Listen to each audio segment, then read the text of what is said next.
former head of the International Atomic Energy Agency, Hans Blix, says he is convinced that Israel possesses nuclear weapons. In an exclusive interview with Press TV, Blix answered a number of questions, including U.S. relations with the IAEA. Do you think Israel has nuclear weapons? Oh, everybody knows that they have. I don't only think, I'm convinced.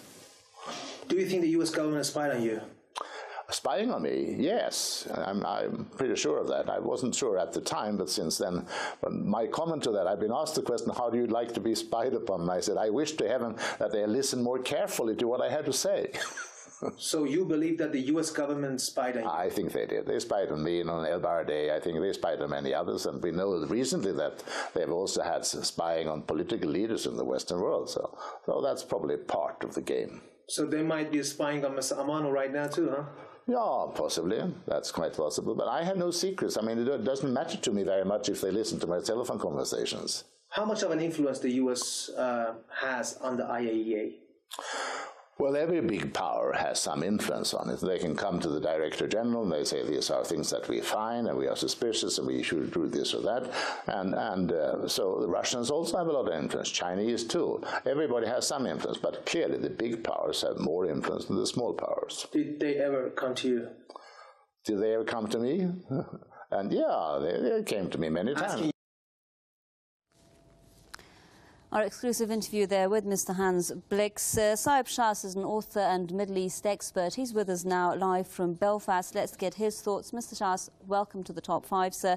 Now, Hans Blix saying everyone knows Israel possesses nuclear weapons and they're quite sure of that. We know that Iran and the P5+1 are discussing the country's nuclear program. What do you think these kinds of comments, especially coming from someone like Hans Blix, says about especially the U.S. position when it comes to, for instance, Iran's nuclear program? I mean, a lot of people are saying this is double standards, and especially when it comes, as Hans Blix was saying it there, to the U.S. influence on the IAEA. Let us summarize this. Let's begin from the Palestinian Nakba before 1948.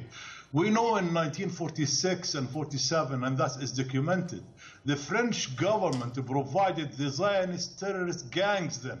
They were gangs, Haganah, with a huge support to secure their occupation of large chunks of Palestinian lands. The French, we discovered, provided the Zionist terrorist groups then with a nuclear research center. That's documented 1946, 1947. And they supervised the nuclear program then in the state of the entity of Israel then. The second point, which when the late president, American President J.F. Kennedy wanted to check what the Israelis' secret nuclear program arsenal got of weaponry, suddenly the president disappeared. Osborne assassinated the President Kennedy, and nobody is even checking on that point. The Zionist link in wiping out J.F. Kennedy. Today, the Zionist entity and the possessed nuclear arms, this is the only one who possesses nuclear arms in the Middle East. They maintain a stockpile of around 400 atomic heads. We know in the war of Gaza, they used depleted uranium on the Palestinian civilians. Hence, there is many Palestinians, thousands of cases of birth deformities and diseases, weird kind of diseases actually, and many thousands of cases of cancer spreading around Gaza. We know as well, last year, they attacked the Qaysun mountain in Damascus, targeting a research center there. And we discovered they use a tactical and nuclear bomb to attack the mountain. All that, and Israel refused to join the international call for it to join the NPT, the Non-Proliferation Treaty, or even to listen to international calls for freeing the Middle East from weapons of mass destruction, including nuclear arms. On the contrary, we hear the heads of the Zionist entity who armed to the teeth with the Western American paid arms and of course paid by taxpayers, threaten the world with what they call it the Samson option.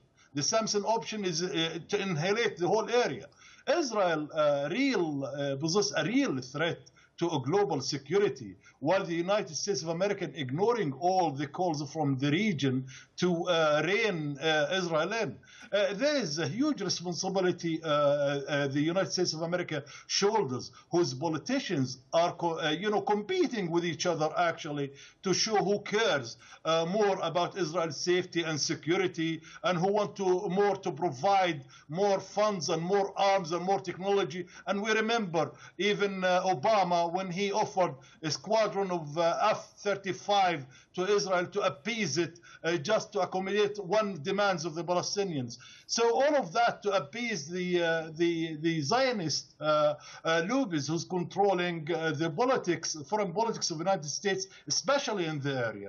So they are the one who's attacking their neighbors. They're the one who's threatening the world with the Samson option. They're the one who's attacking the civilians, the Palestinians. They're the one who's threatening to attack Iran. They, as I said, they really they are threatening the world peace and stability, and the international community have to take serious steps to rein such a rogue state in. Thank you very much, Mr. Saeb Shaath, author and Middle East expert with us there from Belfast.